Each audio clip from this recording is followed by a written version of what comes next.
Bogus bill ರಶೀದಿಗಳನ್ನ ಮಾಡಿ ಒಟ್ಟು 1,87,18,324 ರೂಪಾಯಿಗಳು ಬೇರೆ ಬೇರೆ ಬ್ಯಾಂಕ್ ಖಾತೆಗಳಿಗೆ ಟ್ರಾನ್ಸ್ಫರ್ ಮಾಡಿ ಫ್ಯಾಕ್ಟರಿಗೆ ನಷ್ಟ ಮಾಡಿರ್ತಾರೆ ಅಂತ ಹೇಳಿ ಕೇಸ್ ದಾಖಲಾಗಿರುತ್ತೆ. ಸೊ ಮೇಲ್ನೋಟಕ್ಕೆ ಇದು ಕೇವಲ 25-26ನೇ ಸಾಲಿನಲ್ಲಿ ಒಟ್ಟು 17,000 ಮೆಟ್ರಿಕ್ ಟನ್ ಕಬ್ಬಿಗೆ ಸಂಬಂಧಪಟ್ಟಂತೆ 1,87,00,000 ಫ್ಯಾಕ್ಟರಿಗೆ ನಷ್ಟ ಆಗಿದೆ ಅಂತ ಕಂಡು ಬಂದ್ರೂ ಕೂಡ ಈ ಹಿನ್ನೆಲೆಯನ್ನ ಇನ್ ಡೆಪ್ತ್ ಆಗಿ ನಾವು ಪರಿಶೀಲನೆ ಮಾಡಿದಾಗ DSP ರೂರಲ್ಲು ಮತ್ತೆ CPI ವಿಜಯಪುರ ರೂರಲ್ಲು ಮತ್ತೆ PSI ಬಬಲೇಶ್ವರು ಮತ್ತೆ ಇಲ್ಲೆಲ್ಲ ಇರುವಂತಹ ಸಿಬ್ಬಂದಿಗಳ ಒಂದು ತನಿಖಾ ತಂಡವನ್ನ ನೇಮಕ ಮಾಡಿಕೊಂಡು ಇದನ್ನ ಇನ್ ಡೆಪ್ತ್ ಇನ್ವೆಸ್ಟಿಗೇಷನ್ಗೆ ಇಳಿತಾರೆ. ಇದರಲ್ಲಿ ಇವನ ಜೊತೆಗೆ ಇನ್ನೂ ಒಂದು 7 ಜನ ಆರೋಪಿತರನ್ನು ಕೂಡ ಇದರಲ್ಲಿ ಕಂಡು ಬರುತ್ತೆ. ಇದು ಕೇವಲ 2025 ಮತ್ತೆ 26ನೇ ಸಾಲಿನಲ್ಲಿ ಅಷ್ಟೇ ಅಲ್ಲ, ಇದು 2020ರಿಂದ 26ರವರೆಗೂ ಸುಮಾರು 5ರಿಂದ 6 ವರ್ಷಗಳ ಕಾಲ ನಿರಂತರವಾಗಿ ಈ ರೀತಿ ಇವರು ಫ್ರಾಡ್ ಮಾಡಿದ್ದಾರೆ ಅನ್ನೋದು ಕೂಡ ಕಂಡು ಬರುತ್ತೆ. ಆ ಹಿನ್ನೆಲೆಯಲ್ಲಿ ಉಳಿದಂತ ಆರೋಪಿತರಾದಂತಹ ಬೀರಪ್ಪ ಗಾಡ್ದಾರ್ ಆಗಿರ್ಬೋದು, ಈತ ರಬಕವಿ ತಾಲೂಕು, ಯಲ್ಲಪ್ಪ ಗಾಡ್ದಾರ್ ಆಗಿರ್ಬೋದು, ಇವನು ಕೂಡ ರಬಕವಿ ತಾಲೂಕು ಯರಗಟ್ಟಿ ಊರು, ಪ್ರಕಾಶ್ ಸಿದ್ಲಿಂಗ್ ಗಡ್ಡಿ, ಈತ Alaknur taluk Raybag, is one of the main accused. Paramanand Gaddi, ಇವನು ಕೂಡ ಅಲಕ್ನೂರು ರಾಯಬಾಗ, ಮಹಾದೇವ್ ಕಾಂಬ್ಳೆ, ಈತನು ರಾಯಬಾಗ, ಬಾಳಪ್ಪ ಜೋಪಡೆ, ಈತನು ಕೂಡ ರಾಯಬಾಗ, ಪ್ರಭಾಕರ್ ಸಿಂಗ್ ಅನ್ನೋನು Hugar, Kagwad police station limits ಅಲ್ಲಿ ಇರುವಂತಹ ಹೂಗಾರ್ ಶುಗರ್ ಫ್ಯಾಕ್ಟರಿ ಏನಿದೆ ಅಲ್ಲಿ ಅವನು. ಇವರೆಲ್ಲ ಸೇರ್ಕೊಂಡು ಈ ಪ್ರಕರಣವನ್ನ ಮಾಡಿದ್ರ ಅನ್ನೋದು ಕಂಡು ಬರುತ್ತೆ. ಇವರ ಹಿನ್ನೆಲೆಯನ್ನ ಚೆಕ್ ಮಾಡಿದಾಗ ಇವರು ಇದೇ ರೀತಿ ಬೆಳಗಾವಿ ಮತ್ತೆ ಬಾಗಲಕೋಟೆ ಜಿಲ್ಲೆಯಲ್ಲಿರುವಂತಹ ಶುಗರ್ ಫ್ಯಾಕ್ಟರಿಗಳಲ್ಲಿನೂ ಕೂಡ ತೂಕದ ವಿಚಾರದಲ್ಲಿ ಮೋಸ ಮಾಡಿ ಅಲ್ಲಿ ಇದ್ದಂತ ಶುಗರ್ ಫ್ಯಾಕ್ಟರಿಗಳಿಗೂ ಕೂಡ ಲಾಸ್ ಮಾಡಿದ್ದಾರೆ. ಇದರಲ್ಲಿ ಕೆಲವೊಂದಿಷ್ಟು ಜನದ ಮೇಲೆ ಕಂಪ್ಲೇಂಟ್ನು ಆಗಿದೆ, FIR ಗಳನ್ನು ಕೂಡ ಆಗಿದೆ. ಈಗೇನು ನಾವು ಪ್ರಮುಖ ಆರೋಪಿ ಇದ್ದಾನೆ ದರೆಪ್ಪ ನಾವಿ, ಈತನನ್ನ ನಾವು ವಿಚಾರಿಸಿದಾಗ ನಮಗೆ ಗೊತ್ತಾಗುತ್ತೆ ಇದರಲ್ಲಿ ಇನ್ನೊಬ್ಬ ಬೀರಪ್ಪ ಗಡದಾರ್ ಅನ್ನುವಂತವನು ಈ ದರೆಪ್ಪ ನಾವಿಕ್ಕಿಂತ ಮುಂಚೆ ಅಲ್ಲಿ ಕೆಲಸ ಮಾಡ್ತಾ ಇರ್ತಾನೆ. ಈ ಬೀರಪ್ಪ ಗಾಡ್ದಾರ್ ಇದೇ ರೀತಿ ರೈತರಿಗೆ ಏನು ಕಾರ್ಖಾನೆಯಲ್ಲಿ ಚಿಟ್ ಬಾಯ್ಸ್ ಅಂತ ಇರ್ತಾರೆ, ಫೀಲ್ಡ್ ಲೆವೆಲ್ ದಲ್ಲಿ ಚಿಟ್ ಬಾಯ್ಸ್ ಗಳು ಹೋಗ್ಬಿಟ್ಟು ಅಲ್ಲಿ ರೈತರು GPS ಲೊಕೇಶನ್ಸ್ ಗಳನ್ನ ಬೆಳೆದಂತ ಬೆಳೆಗಳನ್ನ ಅವರು ಆಪ್ ಅಲ್ಲಿ ಅಪ್ಲೋಡ್ ಮಾಡಿದಾಗ ಒಂದು ಕೋಡ್ ಜನರೇಟ್ ಆಗುತ್ತೆ. ಆ ಕೋಡ್ ಮುಖಾಂತರ ಶುಗರ್ ಫ್ಯಾಕ್ಟರಿ ಮಾಹಿತಿ ಹೋಗುತ್ತೆ, ಇಂತ ರೈತ ಶುಗರ್ ಬೆಳೆದಿದ್ದಾನೆ, ಮುಂದೆ ಶುಗರ್ ಬೆಳೆದ್ಮೇಲೆ ಇದು ಫ್ಯಾಕ್ಟರಿಗೆ ಬರುತ್ತೆ ಅನ್ನೋ ಒಂದು ಪ್ರಕ್ರಿಯೆ. ಇವರು ಈ ಫೇಕ್ ಕೋಡ್ ಗಳನ್ನೇ ಜನರೇಟ್ ಮಾಡ್ತಾರೆ. ಯಾವ ರೀತಿ ಅಂತಂದ್ರೆ ಫೀಲ್ಡ್ ಲೆವೆಲ್ ದಲ್ಲಿ ಹೋಗೋದು, ಅಲ್ಲಿ ರೈತ ಬೆಳೆದಿರಲ್ಲ, ಬೆಳೆದಿದ್ದಾನೆ ಅಂತಂತೇಳಿ ಕೋಡನ್ನ ಜನರೇಟ್ ಮಾಡೋದು. ಸೊ ಜನರೇಟ್ ಮಾಡಿದಾದ್ಮೇಲೆ ಈ ತೂಕ ಮತ್ತು ಬಿಲ್ ಜನರೇಟ್ ಮಾಡೋ ಟೈಮ್ ಅಲ್ಲಿ ಇವ್ರೇನು ಈಗ ಆರೋಪಿಗಳಿದ್ದಾರೆ ಆ ಶಿಫ್ಟ್ ಅಲ್ಲಿ ಅವರೇ ಇರ್ತಾರೆ.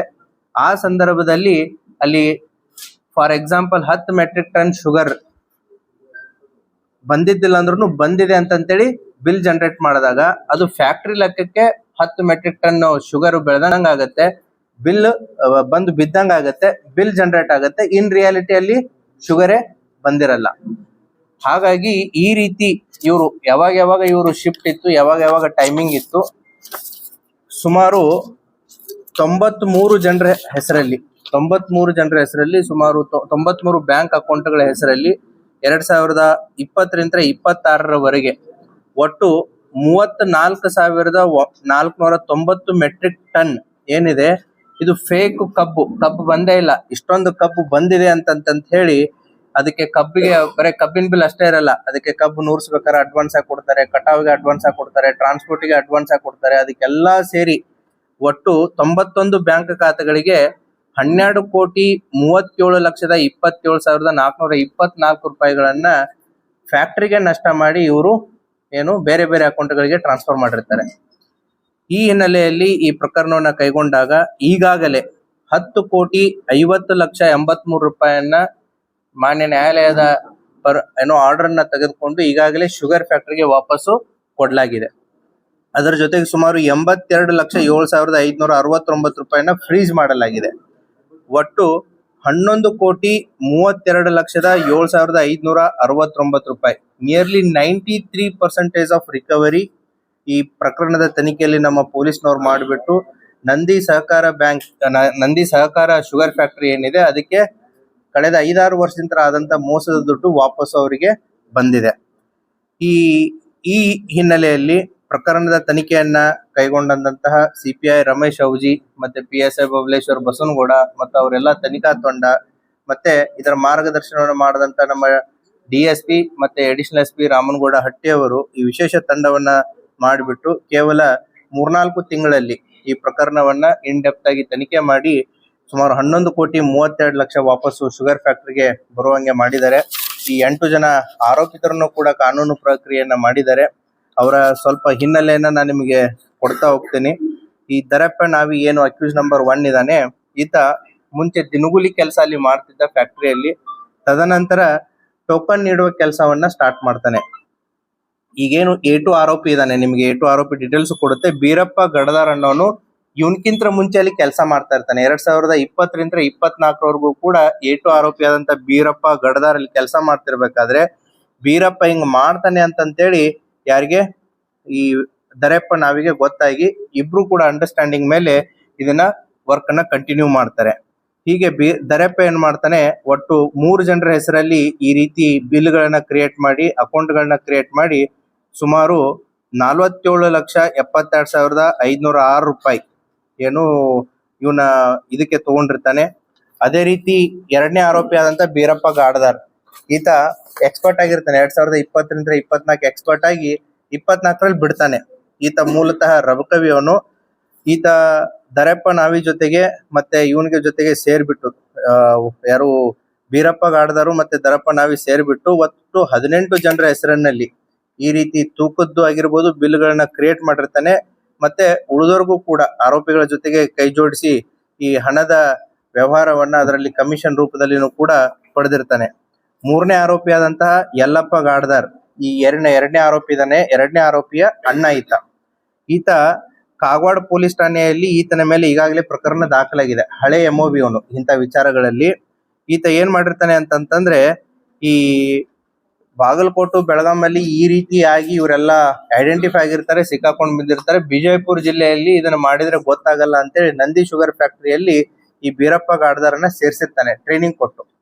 ಅಂದ್ರೆ ವೇ ಬ್ರಿಡ್ಜ್ ಆಪರೇಟರ್ ತರಬೇತಿಯನ್ನ ಪಡೆದು ಅಲ್ಲಿ ಸೇರ್ಸಿರ್ತಾನೆ. ಸೇರ್ಸಿದಾದ್ಮೇಲೆ ಇದನ್ನ ಪ್ರೊಸೆಸ್ ಅನ್ನ ಕಂಟಿನ್ಯೂ ಮಾಡ್ತಾರೆ. ಅದೇ ರೀತಿ ಮುಂದೆ ಬರುವಂತ ದರಪ್ಪ ನಾವಿನ 24ರಲ್ಲಿ ಬಿಟ್ಟರು ಕೂಡ ದರಪ್ಪ ನಾವಿನ ಜೊತೆಗೆ ಸೇಮ್ ಅಂಡರ್ಸ್ಟ್ಯಾಂಡಿಂಗ್ ಇಟ್ಟುಕೊಂಡು ಈ ಪ್ರೊಸೆಸ್ ಅನ್ನ ಕಂಟಿನ್ಯೂ ಮಾಡ್ತಾರೆ. ಒಟ್ಟು ಈತನ ಕಡೆಯಿಂದ 3ನೇ ಆರೋಪಿ ಅಂತ ಒಟ್ಟು 2,19,00,000 ರೂಪಾಯಿ ಹಣವನ್ನ ವಾಪಸ್ ತಗೊಂಡಿದ್ದಾರೆ. ಮೇನ್ ಇಂಪಾರ್ಟೆಂಟ್ ಆರೋಪಿ ಇದರಲ್ಲಿ ಪ್ರಕಾಶ್ ಸಿದ್ಲಿಂಗ್ ಗಡ್ಡಿ, ಈತ ಅಲಕ್ನೂರು ರಾಯಬಾಗ್ದವನು. ಈತನ ಮೇಲೆ ಉಗಾರ್ ಶುಗರ್ ಫ್ಯಾಕ್ಟರಿಗೂ ಕೂಡ ಇದೇ ರೀತಿ ಮೋಸ ಮಾಡಿದ್ದಾನೆ. ಹಾರೋಗೇರಿ ಪೊಲೀಸ್ ಠಾಣೆಯಲ್ಲಿ ಪ್ರಕರಣ ದಾಖಲಾಗಿದೆ. ಅದೇ ರೀತಿ ಜಮಖಂಡಿ ರೂರಲ್ ಪೊಲೀಸ್ ಠಾಣೆಯಲ್ಲೂ ಕೂಡ ಪ್ರಭುಲಿಂಗೇಶ್ವರ ಸಕ್ಕರೆ ಕಾರ್ಖಾನೆಯಲ್ಲೂ ಕೂಡ ಈ ರೀತಿ ಮಾಡಿದ್ದು ಕೂಡ ಬೆಳಕಿಗೆ ಕಂಡು ಬಂದಿದೆ. ಈತ ಈ A1, A2, A3 ಆರೋಪಿಗಳ ಜೊತೆಗೆ ಸೇರಿಬಿಟ್ಟು ಒಟ್ಟು 27 ಜನರ ಹೆಸರಿನಲ್ಲಿ ಈ ಕಬ್ಬು ಫೇಕ್ ಜನರೇಟ್ ಬಿಲ್ ಗಳನ್ನ ಮಾಡಿ ಸುಮಾರು 6,61,97,634 ರೂಪಾಯಿನ ಪಡೆದಿರ್ತಾನೆ. ಅದು ಕೂಡ ವಾಪಸ್ಸು ನಮ್ಮ ಪೊಲೀಸ್ನವರು ರಿಕವರಿ ಮಾಡಿದ್ದಾರೆ. ಈತನ ತಮ್ಮನಾದಂತ ಪರಮಾನಂದ ಗಡ್ಡಿ, 4ನೇ ಆರೋಪಿ ಏನಿದಾನೆ ಸಿದ್ಲಿಂಗ್ ಗಡ್ಡಿಯ ತಮ್ಮ ಪರಮಾನಂದ ಗಡ್ಡಿನೂ ಕೂಡ ಇವ್ರ ಜೊತೆ ಇನ್ವಾಲ್ವ್ ಆಗಿರ್ತಾನೆ. ಇವನು ಅಣ್ಣ ತಮ್ಮ ಸೇರಿಬಿಟ್ಟಿನೇ ಇಷ್ಟೊಂದು ದುಡ್ಡನ್ನ ಇದನ್ನ ಮಾಡಿರ್ತಾರೆ. ಅದನ್ನು ಕೂಡ ರಿಕವರಿ ಮಾಡಲಾಗಿದೆ. ಅದೇ ರೀತಿ ಇನ್ನೊಬ್ಬ ಆರೋಪಿ ಮಹಾದೇವ್ ಕಾಂಬ್ಳೆ ಅನ್ನೋನು, ಈತನು ಕೂಡ ರಾಯಬಾಗ್ ತಾಲೂಕ್ದವನು. ಈತ ಒಟ್ಟು 9 ಜನರ ಹೆಸರಲ್ಲಿ ಈ ರೀತಿ ಬಿಲ್ ಗಳನ್ನ ಕ್ರಿಯೇಟ್ ಮಾಡಿಬಿಟ್ಟು ಅಂದ್ರೆ ದುಡ್ಡುಗಳನ್ನ ಹಾಕ್ಸ್ಕೊಂಡಿರ್ತಾನೆ. ಈತನಿಂದ ಒಟ್ಟು 1,36,88,000 ಕೂಡ ರಿಕವರಿ ಮಾಡಲಾಗಿದೆ. ಅದೇ ರೀತಿ ಬಾಳಪ್ಪ ಪಾಂಡು ಬೋಪಡೆ, ಈತನು ಕೂಡ ರಾಯಬಾಗ್ ತಾಲೂಕು ಅಲಕ್ನೂರ್ದವನು. ಈತನು ಕೂಡ ಇವರೆಲ್ಲ ಜನರ ಜೊತೆಗೆ ಶಾಮೀಲಾಗಿ ಒಟ್ಟು 12 ಜನರ ಹೆಸರಿನಲ್ಲಿ ಬಿಲ್ ಮಾಡಿಸಿ ಸುಮಾರು 2,56,996 ರೂಪಾಯಿಯನ್ನ ಪಡ್ಕೊಂಡಿರ್ತಾನೆ. ಇನ್ನೊಬ್ಬ ಪ್ರಭಾಕರ್ ಸಿಂಗ್ಯ ಅನ್ನೋನು ಕೂಡ ಈತ ಊಗಾರ್ದವನು, ರಾಯಬಾಗ್ ತಾಲೂಕು. ಈತ 2019ರಿಂದ 21ರಲ್ಲಿ ಊಗಾರ್ ಕಾರ್ಖಾನೆಯಲ್ಲಿ ರೈತರ ಜಮೀನಿಗೆ ಹೋಗಿ ಕಬ್ಬು ಬೆಳೆಯನ್ನ ನೋಡಿ ಕಬ್ಬು ಕಳಿಸುವ ಕೆಲಸ ಮಾಡಿರ್ತಾನೆ. ಈತನು ಕೂಡ ಒಬ್ಬ ಚಿಟ್ಟಬಾಯ್ ತರ ಫೀಲ್ಡ್ ಆಫೀಸರ್ ತರ ಕೆಲಸ ಮಾಡಿದಂತ ಅನುಭವ ಇದ್ದವನು. ಈತನು ಕೂಡ ಏನು ನಂದಿ ಶುಗರ್ ಫ್ಯಾಕ್ಟರಿಯಲ್ಲಿ ತಮಗೆ ಬೇಕಾಗಿರುವಂತ ಒಂದು 6 ಜನರ ಹೆಸರಲ್ಲಿ ಈ ರೀತಿಯಾದಂತಹ ಕಮಿಷನ್ ನೆಪದಲ್ಲಿ ಬಿಲ್ ಗಳನ್ನ ಕ್ರಿಯೇಟ್ ಮಾಡಿ ಸುಮಾರು 63,61,539 ರೂಪಾಯಿಯನ್ನ ಪಡ್ಕೊಂಡಿರ್ತಾನೆ. ಇದೊಂದು ವ್ಯವಸ್ಥಿತವಾಗಿ ಈ ಪ್ರೆಸ್ ಮೀಟ್ ನ ಉದ್ದೇಶ ಏನು ಅಂತಂದ್ರೆ, ಯಾವ ರೀತಿ ಏನು ಈ ತೂಕದ ಹೆಸರಿನಲ್ಲಿ ಮತ್ತೆ ಫೀಲ್ಡ್ ಲೆವೆಲ್ ಇದೆಲ್ಲಿಂದ ಸ್ಟಾರ್ಟ್ ಆಗುತ್ತೆ ಅಂತಂದ್ರೆ, ಚಿಟ್ ಬೈ ಫೀಲ್ಡ್ ಆಫೀಸರ್ಸ್ ಏನಿರ್ತಾರೆ ಅವ್ರು ಆಕ್ಚುಲಿ ಶುಗರ್ ಫ್ಯಾಕ್ಟರಿ ಏರಿಯಾದಲ್ಲಿ ಯಾರ್ಯಾರು ರೈತರು ಎಷ್ಟೆಷ್ಟು ಕಬ್ಬು ಬೆಳೆದಿದ್ದಾರೆ, ಎಷ್ಟು ಏರಿಯಾ ಬರುತ್ತೆ, ಅಂದಾಜು ಎಷ್ಟು ಕಬ್ಬು ಈ ಸಾರಿ ನಮ್ಮ ಫ್ಯಾಕ್ಟ್ರಿಗೆ ಬರುತ್ತೆ, ಎಷ್ಟು ಏನು ಕಬ್ಬು ನುರ್ಸೋದಾಗತ್ತೆ ಅನ್ನುವಂತ ಒಂದು ಇದರಲ್ಲಿ ರೈತರು ಎಲ್ಲೆಲ್ಲಿ ಬೆಳೆದಿದ್ದಾರೆ. ಯಾಕಂದ್ರೆ ನಾಳೆ ಕಟ್ ಮಾಡೋ ಗ್ಯಾಂಗ್ಸ್ ಗಳು ಬರ್ತಿರ್ತವೆ, ಟ್ರಾನ್ಸ್ಪೋರ್ಟೇಷನ್ಸ್ ಬರ್ತಾ ಇರುತ್ತೆ. ಇವೆಲ್ಲಾ ವಿಚಾರಗಳಲ್ಲಿ ಆಪ್ ಗಳನ್ನ ಕ್ರಿಯೇಟ್ ಮಾಡಿರ್ತಾರೆ. ಎಂದ್ ಅವರು ಬೆಳೆ ಹಾಕಿದ್ರು, ಎಂದ್ ಅದು ಕಟಾವಿಗೆ ಬರುತ್ತೆ, 12 ತಿಂಗಳಾಯ್ತು, 11 ತಿಂಗಳಾಯ್ತು, 13 ತಿಂಗಳಾಯ್ತು, ಆ ಕಟಾವಿಗೆ ಬಂದಂಗೆಲ್ಲ ಈ ಗ್ಯಾಂಗ್ಸ್ ಗಳನ್ನ ಕಳಿಸಿ ಕಟಾವ್ ಮಾಡುವಂತದ್ದು ವ್ಯವಸ್ಥೆ ಇರುತ್ತೆ. ಅಲ್ಲಿ ಬೆಳೆದೇ ಇರುವಂತಹ ರೈತರ ಹೆಸರಲ್ಲಿ ಕಬ್ಬು ಬೆಳೆದಿದ್ದಾರೆ ಅಂತೇಳಿ ಫೇಕ್ ಐಡಿಗಳನ್ನ ಅಂದ್ರೆ ಕೋಡ್ ಕ್ರಿಯೇಟ್ ಮಾಡಿಬಿಟ್ಟು ನಾಳೆ ಇವರು ವರ್ಕಿಂಗ್ ಶಿಫ್ಟ್ ಅಲ್ಲಿ ಆ ರೈತ ಬಂದು ಕಬ್ಬನ್ನ ಹಾಕದ ಅಂತಂತ ಹೇಳಿ ಟ್ರ್ಯಾಕ್ಟರ್ ಬಂದಿರಲ್ಲ, ರೈತ ಬಂದಿರಲ್ಲ, ಕಬ್ಬುನು ಬಂದಿರಲ್ಲ, ಸೊ ಬಂದು ಫ್ಯಾಕ್ಟರಿಗೆ ಬಿದ್ದಿದೆ ಅಂತಂತ ಹೇಳಿ ತೋರಿಸ್ತಾರೆ. ಈ ರೀತಿ ಫೇಕ್ ಬಿಲ್ ಗಳನ್ನ ಜನರೇಟ್ ಮಾಡ್ತಾರೆ. ಕಬ್ಬು ಬಂದ್ ಬೀಳದೇ ಇದ್ರು ಕೂಡ ಕಬ್ಬು ಬಂದಿದೆ ಅಂತಂತೇಳಿ ಶುಗರ್ ಫ್ಯಾಕ್ಟರಿಗೆ ಹೇಳಿದಾಗ ಅವ್ರದ್ದು ಇಳುವರಿನೂ ಕೂಡ ವಾರ್ಷಿಕ ಇಳುವರಿ ಕೃಷ್ಣಾ ಬೆಲ್ಟ್ ಅಲ್ಲಿ ಸುಮಾರು ಇಳುವರಿ 11ರಿಂದ 13ವರೆಗೂ ಇದೆ. ನಾವು ನಿಪ್ಪಾಣಿ ಅಂತ ಇಲ್ಲಿ ಏನು ಬಿಜಾಪುರವರೆಗೂ ಕೂಡ ಚೆಕ್ ಮಾಡಿದಾಗ ವೇರಿಯೇಷನ್ ಇರುತ್ತೆ. ಐ ಥಿಂಕ್ ಇತ್ತೀಚೆಗೆ ಅದು ನಂದೀಶ್ ಶುಗರ್ ಫ್ಯಾಕ್ಟರಿಯಲ್ಲಿ ಯಾಕೆ ಇಳುವರಿ ಕಡಿಮೆ ಆಗಿದೆ, ಯಾಕೆ ಇದು ಪರ್ಸೆಂಟೇಜ್ ಕಡಿಮೆ ಆಗ್ತಾ ಇದೆ ಅಂತ ಅವರು ರಿವಿಸಿಟ್ 2025-26ರಲ್ಲಿ ಅವರು ಆಂತರಿಕವಾಗಿ ಇದನ್ನ ಚೆಕ್ ಮಾಡಿದಾಗ ಸುಮಾರು 17,000 metric ton fake bill create ಆಗಿದೆ. ಯಾಕಂತಂದ್ರೆ ನಿಮ್ಗದು ಇಲ್ಲದೇನೆ ಆಡಪ್ ಆಗಿರುತ್ತೆ, ಇಳುವರಿ ಆಟೋಮೆಟಿಕ್ಲಿ ಕಡಿಮೆ ಆಗುತ್ತೆ. ಹಾಗಾಗಿ ಅವ್ರು ಇಂಟರ್ನಲಿ ಇದನ್ನ ಆಡಿಟ್ ಮಾಡಿದಾಗ ಇದು ಬೆಳಕಿಗೆ ಬರುತ್ತೆ. ಪೊಲೀಸ್ ಇಲಾಖೆ ಈ ಪ್ರಕರಣವನ್ನ ವಿಶೇಷವಾಗಿ ತೆಗೆದುಕೊಂಡು ನೋಡಿದಾಗ ಇದು ಒಂದೇ ವರ್ಷ ಅಲ್ಲ, ಕಳೆದ 5-6 ವರ್ಷದಲ್ಲಿ ಈ ರೀತಿ ತೂಕದಲ್ಲಿ ಏನು ಈ ವ್ಯಕ್ತಿಗಳು ಮೋಸ ಮಾಡಿ ಫ್ಯಾಕ್ಟರಿಗೆ ಮೋಸ ಮಾಡಿದಾರೆ ಅನ್ನೋದು ಕೂಡ ಗೊತ್ತಾಗುತ್ತೆ. ಸೊ ಹಾಗಾಗಿ ಈ ಕೆಲಸವನ್ನ ಮಾಡದಂತ ಎಲ್ಲ ಪೊಲೀಸ್ ತಂಡ, ನಮ್ಮ additional SP, DSP, CPI, PSI ಮತ್ತೆ ಎಲ್ಲ ಸಿಬ್ಬಂದಿ ವರ್ಗದವರಿಗೂ ಕೂಡ ನಾನು ವೈಯಕ್ತಿಕವಾಗಿ ಮತ್ತು ಪೊಲೀಸ್ ಇಲಾಖೆ ಪರವಾಗಿ ಅವರಿಗೆ ಅಭಿನಂದನೆಗಳನ್ನ ಸಲ್ಲಿಸ್ತೀನಿ.